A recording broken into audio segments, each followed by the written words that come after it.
Hello, everyone. My name is Gurjat Basra, and I'm the Manager of Patient Programs, Research, and Advocacy here at Lymphoma Canada. I'm pleased to welcome you all to the third session today titled Cellular Therapies for Lymphoma Patients.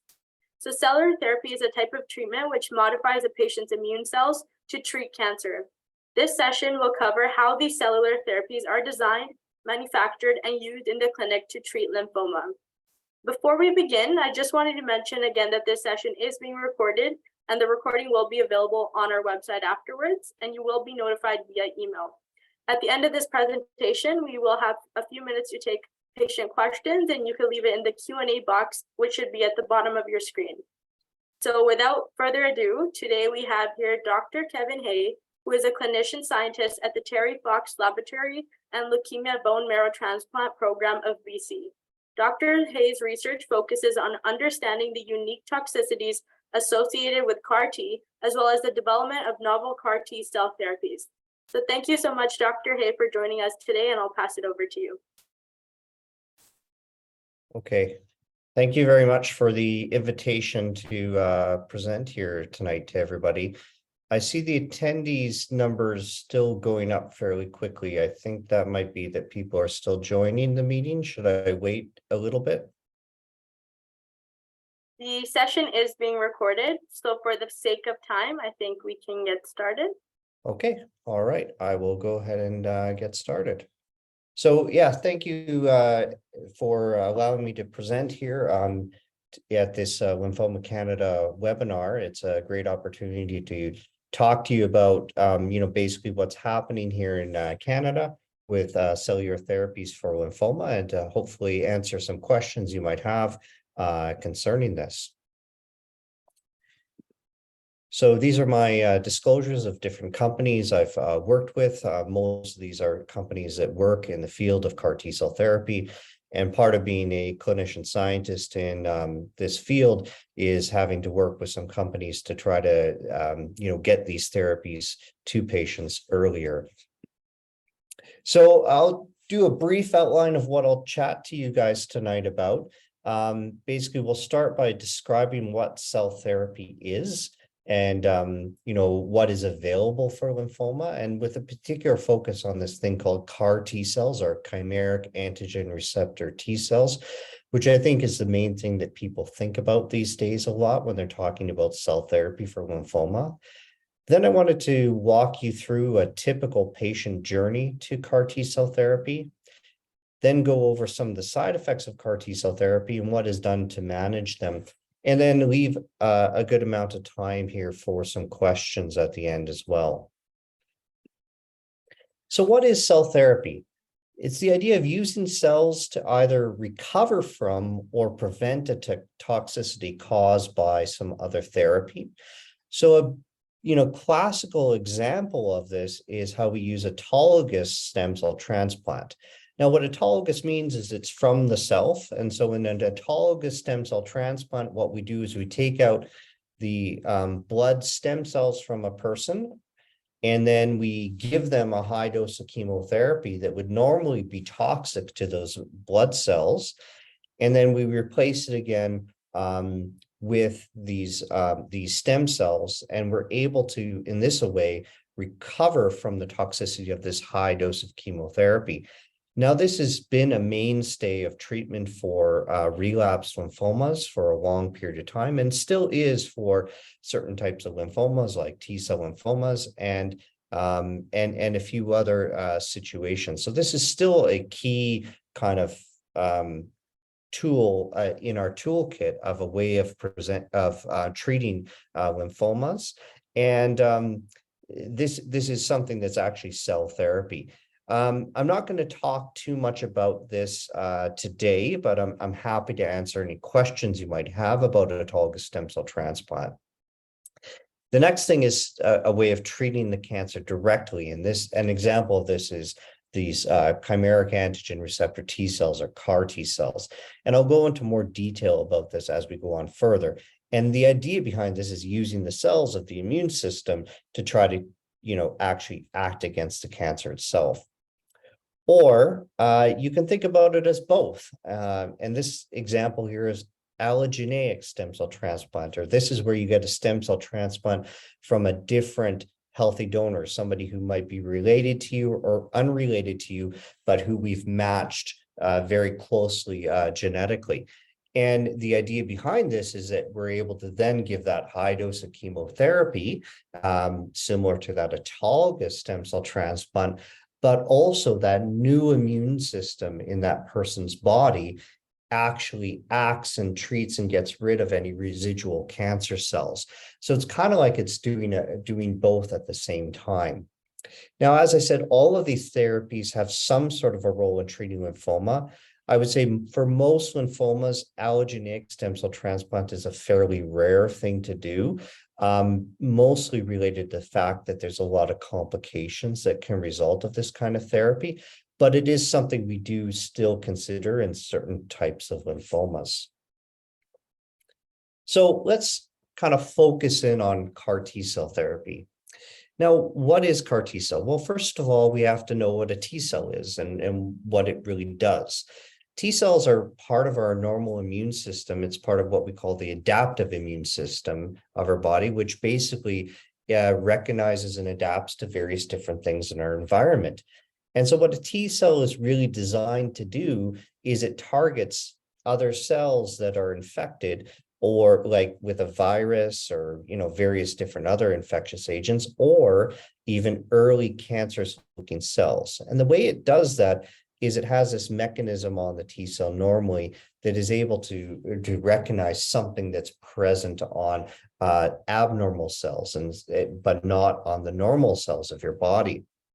But cancers, they develop mechanisms to evade the killing by these T cells. And so a classic example of this is in a type of lymphoma called diffuse large B-cell lymphoma, where it will kind of hide the thing that is on the tumor cell that the T cell normally recognizes.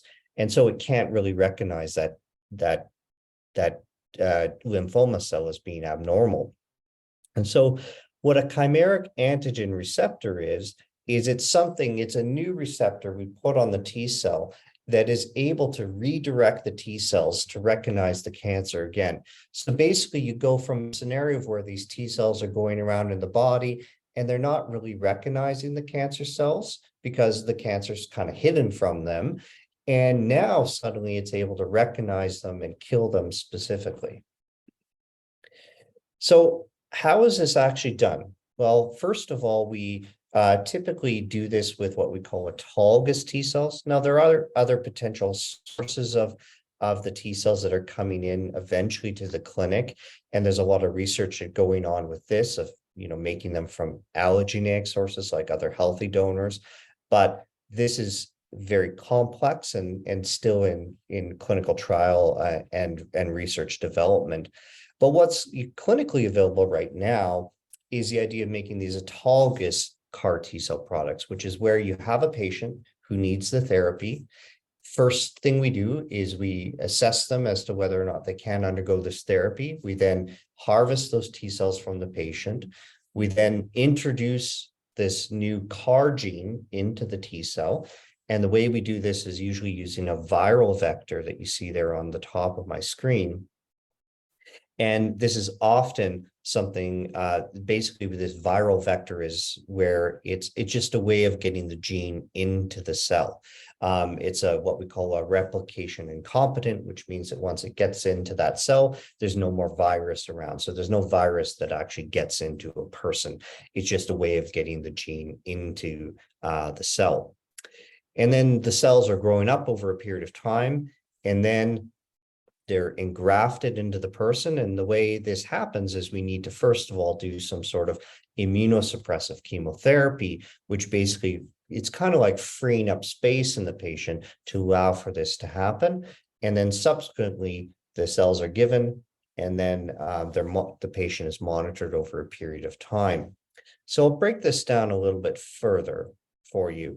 But the main, thing I wanted to get across from this is to let you know that CAR T cells, there are genetically engineered cell therapies, which basically become a living drug after they're in the person. So basically they're infused at a certain dose or certain number of cells, But when they get into a person, they interact with the cancer cells, and all these signals are sent that tell them to, first of all, kill the cancer cells, but also cells to say, hey, let's make more of ourselves because there's something here that we have to get rid of. And so it's kind of like they mount an army of these cells and clear off the rest of the cancer cells. And then when those signals kind of die off, when there's not as many cancer cells present, they start to contract over a period of time. So you get this effect of where these cells are put in at a certain dose, but then they respond and adapt according to what they're seeing.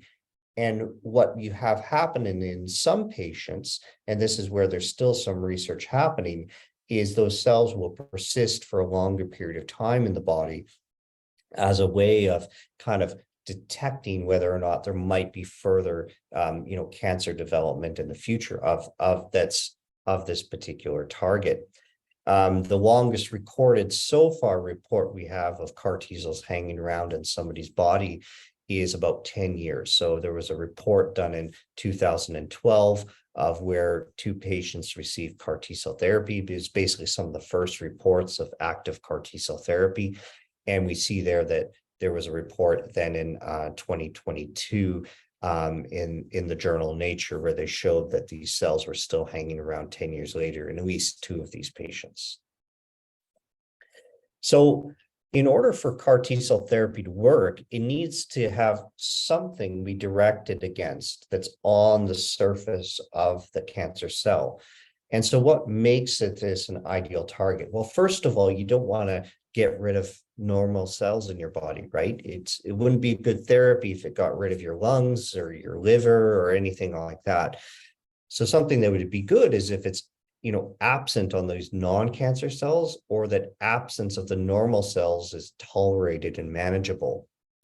And the other thing you need is that it's on all cancer cells, because it doesn't matter if you get rid of 90% of the cancer cells if it means you still have 10% of the cancer cells that are there, and those ones will just grow out. So really, that's what makes an ideal target, is if you have both of those things. And so where the real revolution in CAR T cell therapy came was initially with what we call B cell lymphomas. Now, B cells are another part of the immune system, and these are cells that are normally making your antibodies and involved in helping your adaptive immune system. But lymphomas are when these B cells can go awry. And so you can see on the top right there of my screen that there's various different lymphomas like CLL, other B cell lymphomas like mantle cell lymphoma or diffuse large B cell lymphoma, as well as earlier kind of diseases like acute lymphoblastic leukemia that actually are from this B cell lineage, as we say. And one of the markers of CD19 of B cell lineage is this thing called CD19. So it's something that's present on the surface of all these B cells and kind of marks them. So we know that that's kind of where they've come from, or what kind of they are, what they're designed to do in the body. And another nice marker for something like myeloma is what we call BCMA, or B cell maturation antigen, because as you see from my slide there, the myeloma cells are plasma cells, which are these mature B cells. And so as you get more mature, you can see that the multiple myeloma is of these mature B cells. You see that BCMA expression goes up. And so these are really the 2 major targets that are clinically applicable nowadays for CAR T cell therapy. Now, I won't go over all products, all indications, et cetera, because it's a quick moving field, but I want to give you a brief overview of it. So these are currently the FDA approved, so US CAR T cell therapy. So you have, there's doctors and pharmaceuticals here, so they have to be complex names, of course, but it's Tisagen, Lekalusil, Axicaptogen, Cytolusil, Brexocaptogen, Autolusil, Lysocaptogen, Marilusil, Idecaptogen, Vitalusil, and Sidecaptogen, Autolusil. Yeah, that's a lot to speak of. So that's why there's a lot of these brand names like Kymriah, Yescarta, Tecartus, Breyanzi, Abecma, Carvecti, because it's just easier to say. So I'll probably be using a lot of the brand names throughout the rest of my talk, just to keep it a little bit simpler than using these generic names. But you can see that there's a lot of different disease indications here, mostly these B-cell lymphomas, as I said, as well as B-cell acute lymphoblastic leukemia. And with the BCMA targeted CAR T-cell therapies, it's really focused on multiple myeloma.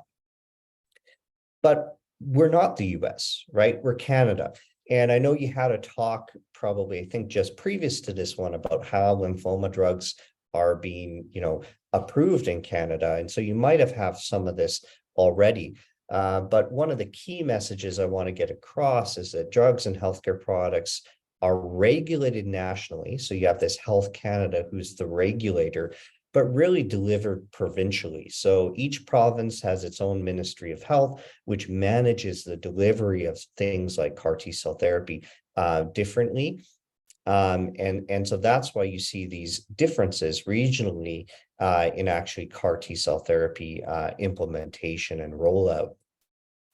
The other thing is that CAR T-cell therapy is something that's very complex and can only be done in certain centers that have the resources in order to do these cell therapies.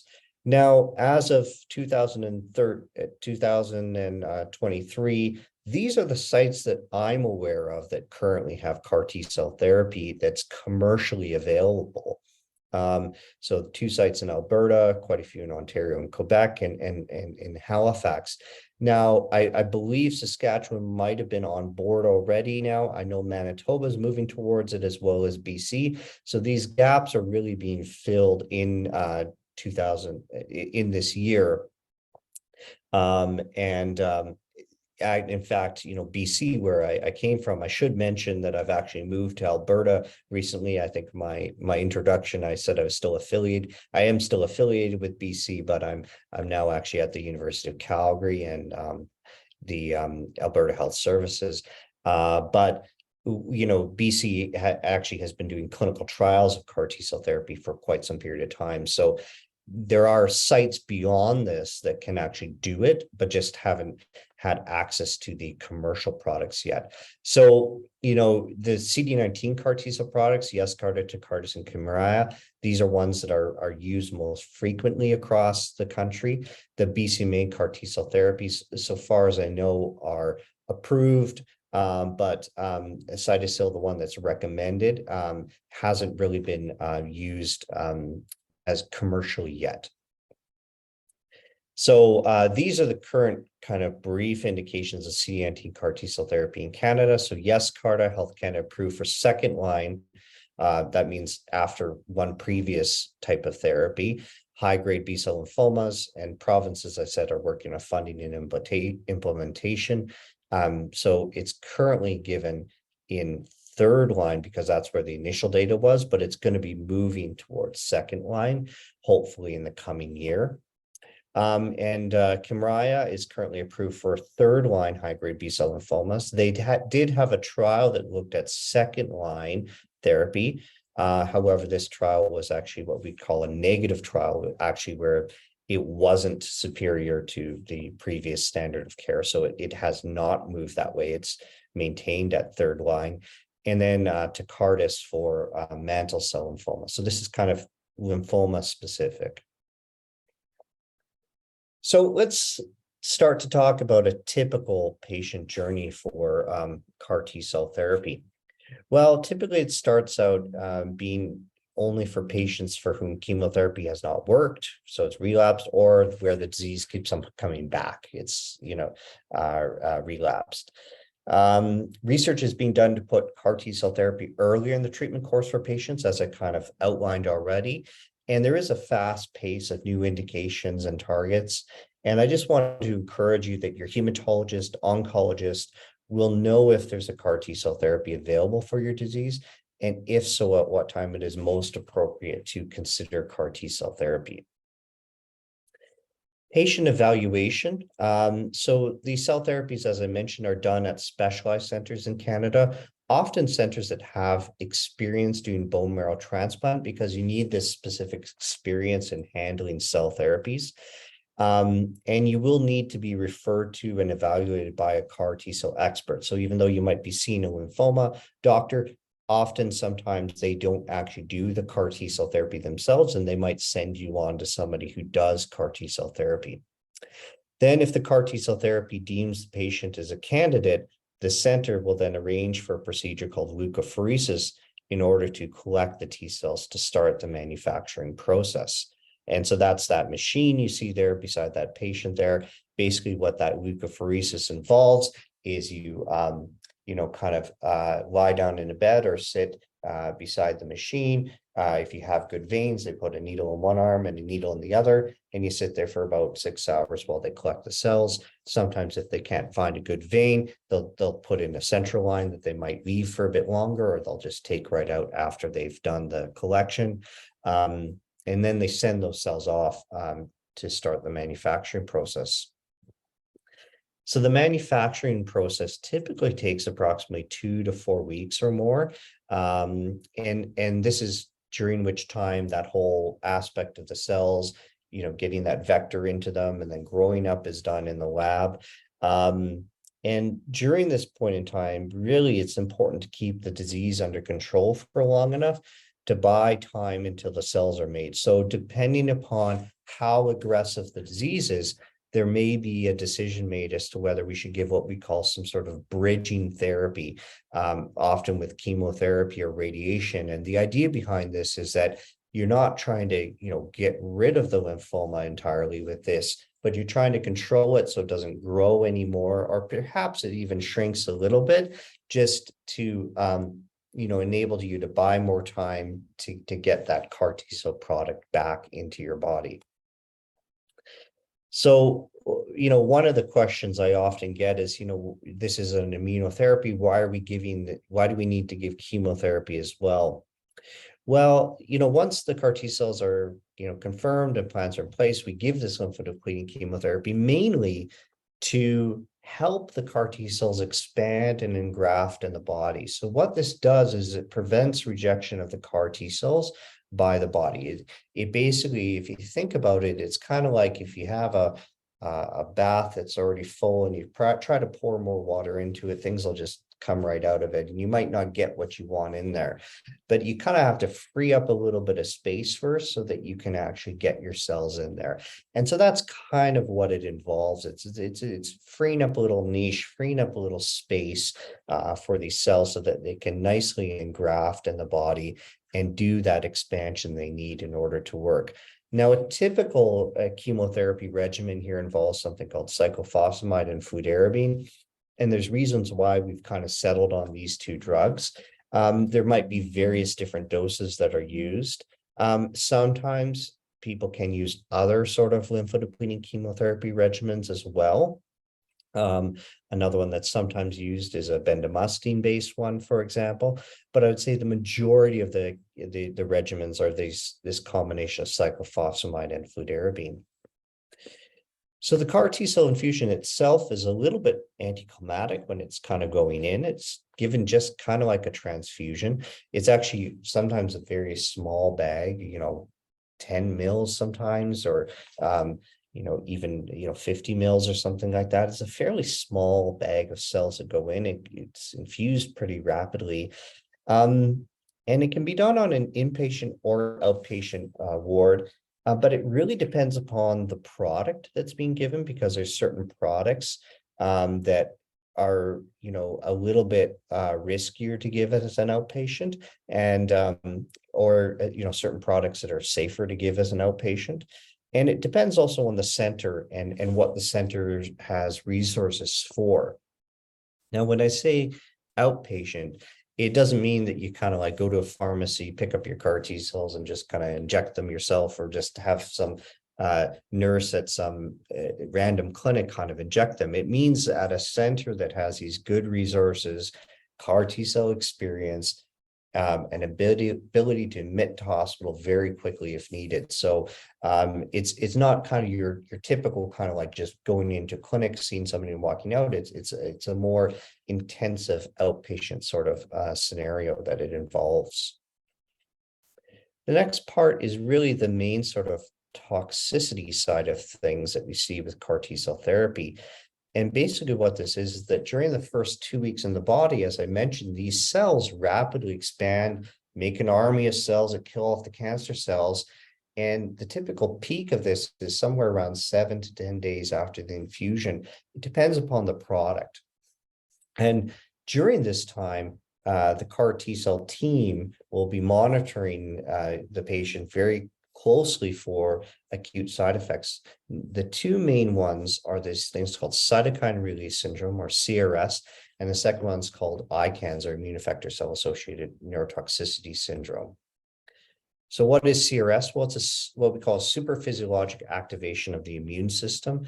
It's kind of like you get a flu, almost flu-like kind of symptoms. You get that fever, that shakes, that that muscle ache everywhere. That's kind of how it initially starts. And if it gets quite severe, it can drop your blood pressure. You can end up with difficulty breathing, and some people can actually end up in the ICU.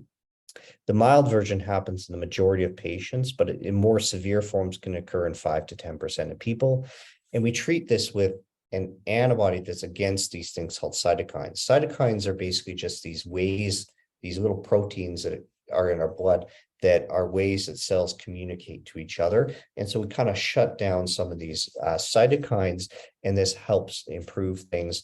Often in 70% of patients respond within the first 1 to 2 doses. It's very well tolerated.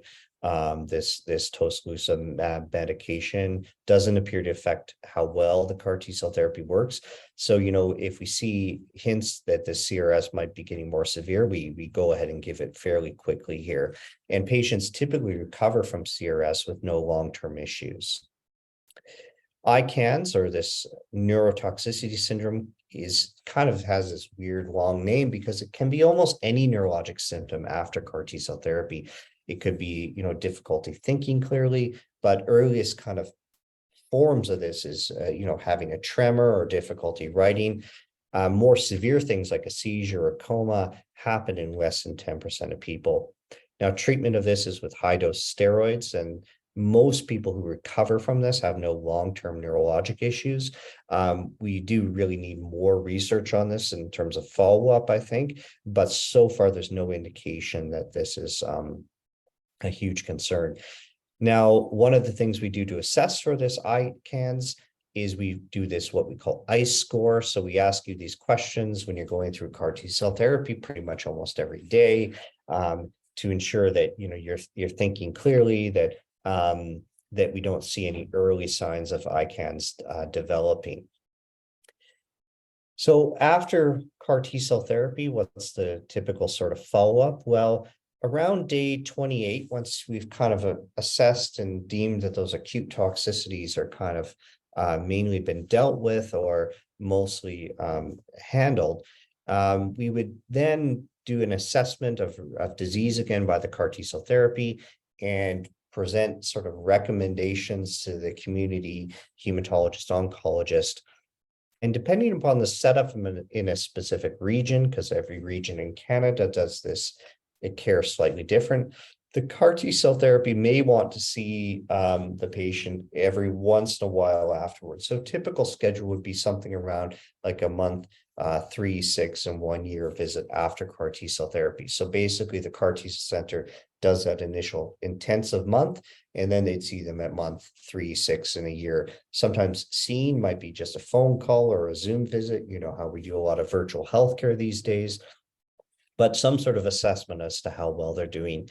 And then basically afterwards, Health Canada still does mandate that CAR T-cell centers collect data for up to 15 years on how well a patient does, because these are gene therapies. And so the CAR T-cell center will likely still be trying to collect some information, whether by calling you directly at least once a year or through communication with the primary hematologist oncologist. So those are kind of the acute toxicities that I mentioned, and some of the rough outline of the follow-up. But what are some of the side effects that can last longer than those first kind of 28, 30 days? Well, the immune system, due to both that lymphodepleting chemotherapy we've given, as well as actually the CAR T cells themselves, will be weak for a period of time. So this is something on the order of 6 months to a year or so after the CAR T cell therapy.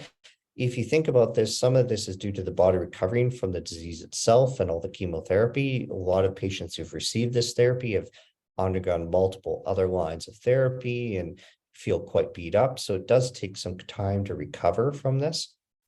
And some of this is due to the CAR T cells specifically. In the case of CD19 CAR T cells, for example, it suppresses one arm of the immune system, because if you look back to that initial thing I showed you about what makes a good target, CD19 is actually present on our normal B cells. But the reason why this works very well is that you can actually live without your normal B cells for quite some period of time. But it means that you might be more prone to getting certain infections, and so infections or suspected infections should really be taken seriously and dealt with very quickly. Low blood counts are also a common side effect after CAR T cell therapy, and they can persist for months, sometimes needing transfusion support or a medication called GCSF or filgrastim or Neupogen, you might have heard of it, called to support the white blood cell count. As I said, there's that typical disease assessment that looks like that's a repeat, or maybe I just went up. I think I accidentally went up. There we go. So things done to manage some of these side effects are valganciclovir, which is an antiviral that helps prevent shingles. You usually keep this on board for about a year after CAR T cell therapy. And a Septra, or a similar sort of antibiotic, is given to prevent a specific pneumonia called PJP. Sometimes people actually need to get this immunoglobulin support. So this is basically providing you with antibodies from healthy donors to support your immune system. Now, this isn't needed for everybody, and different sites might have slightly different recommendations as to when to consider this. So I'd suggest you talk to the CAR T cell specialist about whether this is something that's being done or not.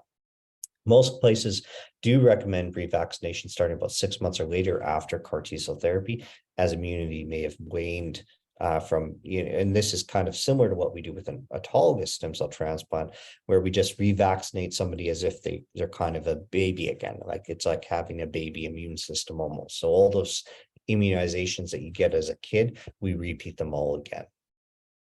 So in summary, I hope I've kind of clarified maybe or solidified for you that CAR T cell therapies are a genetically engineered immune cell therapy that enables the immune cell to recognize and kill cancer cells. After being deemed a candidate, typically patients undergo leukapheresis, bridging therapy if needed while those CAR T cells are made, then lymphodepleting chemotherapy, CAR T cell infusion, and then there's that acute monitoring, which is done at the CAR T cell therapy center, and then longer term follow-up. Those common acute toxicities are CRS and ICANS, and the longer term side effects, usually within that first year, is the primary issue for these longer term side effects, are low blood counts and a low immune system. So I'll stop here for now. I think I'm on time roughly, and see if there's any questions here. Thank you, Dr. Kevin Hayes. So I'll go directly to the questions. We do have some already. So what would you say is the best treatment for patients with relapsed refractory double hit lymphoma after EPOCH-R chemo treatment? Would you say it's stem cell transplant or directly to CAR T?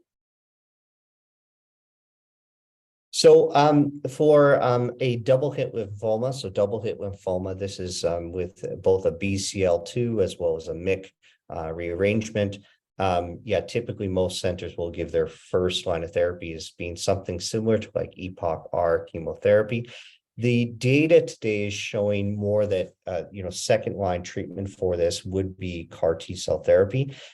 But as I mentioned, in Canada, access to it is still being sorted out at this stage. And so you might receive a transplant first.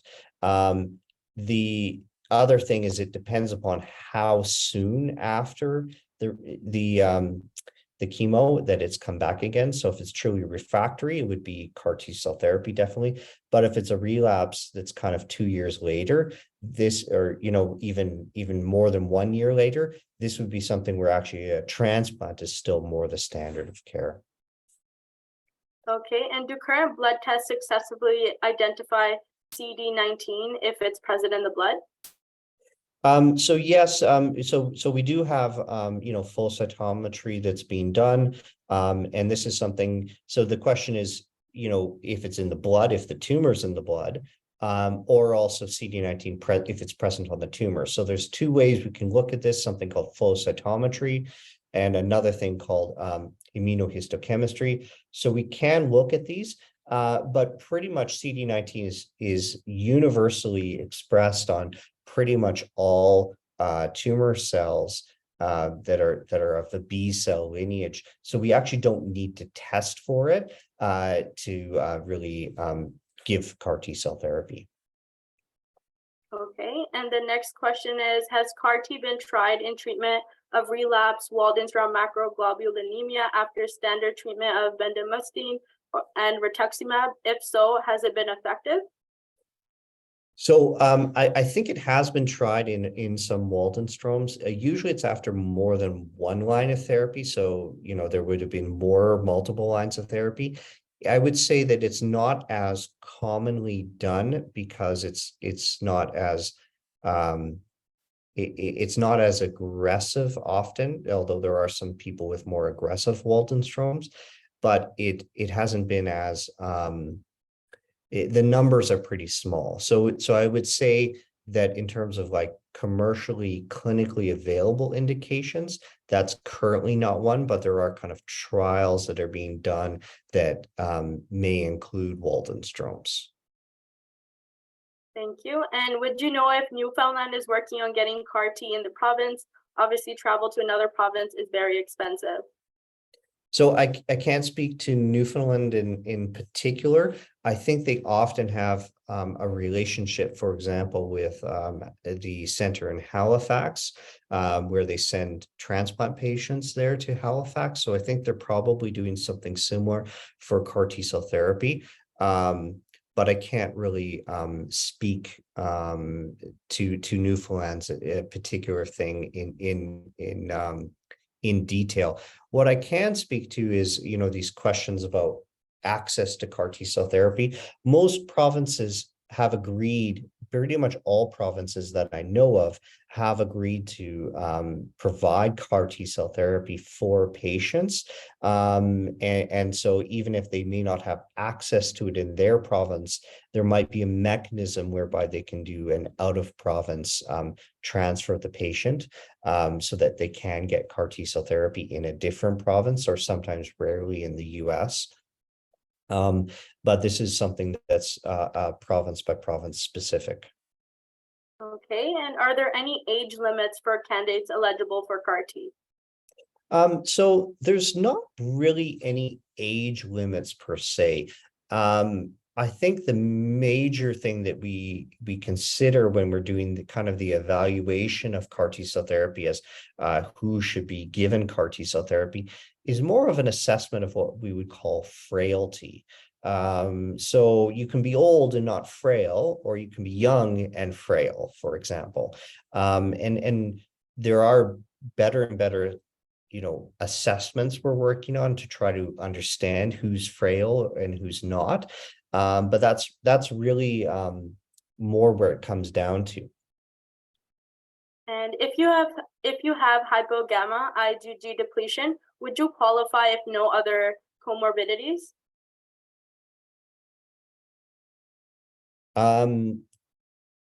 So I'm assuming that says, would you qualify for CAR T-cell therapy? Yeah, yes, you would. If you have hypogammaglobulinemia, you would qualify for CAR T-cell therapy, and you could receive it. In fact, a lot of patients I see who get CAR T-cell therapy have low IgG levels. The main thing is after CAR T-cell therapy, whether or not you qualify for replacement immunoglobulins. That depends a bit upon what the approach of the CAR T cell therapy center is, but often focuses around, what was the indication for the CAR T cell therapy, as well as do you have a history of any sort of frequent infections or severity of those infections. Thank you. And the last question here is CAR T given for treating mantle cell lymphoma? Yes, it is. It's the Tecartus product, as well as some clinical trials. I think we'll take one more question. Let's see. What are some factors that would make you ineligible for CAR T? So, some factors is something like, heart disease that's not controlled at the time of CAR T cell therapy. So, for example, if you had very active heart failure, if you were to get some of these side effects like cytokine release syndrome, this would be something that would be, very life-threatening. If you have active uncontrolled infections, for example, if you're, have very little what we would call pulmonary reserve, which means that you have some sort of a lung disease, for example, that makes it so that you have, inability breathing properly and you're on, oxygen or things like that, that might be some of the reasons why we exclude for CAR T cell therapy. And so that would be kind of what we would call the patient-specific sort of comorbidities or other diseases that you have that might prevent you from getting it. There could be the frailty itself. So even though people don't have certain, specific diseases, they might just be, unable to walk or, things like this and have a lot of unable to walk as in like, they walk very slowly and really can't mobilize at all. That's a sign that perhaps they might be a bit more on the frail side. So that's a bit of a judgment call in terms of whether or not it would be good to give somebody CAR T cell therapy or not. So, there's a bunch of different factors that are considered. There's some sort of more what we would call hard and fast reasons not to give CAR T cell therapy. And then there'd be kind of some sort of relative reasons why not to give it. And this is where we'd come to a discussion between the patient and the treating physician in terms of what would be what are the risks and benefits of CAR T cell therapy. And then there's other things like your disease doesn't fit what is approved for CAR T cell therapy, or you can't find a certain trial. So that would be another reason why you wouldn't qualify for CAR T cell therapy. Thank you so much, Dr. Hay, for that presentation and all those who asked questions.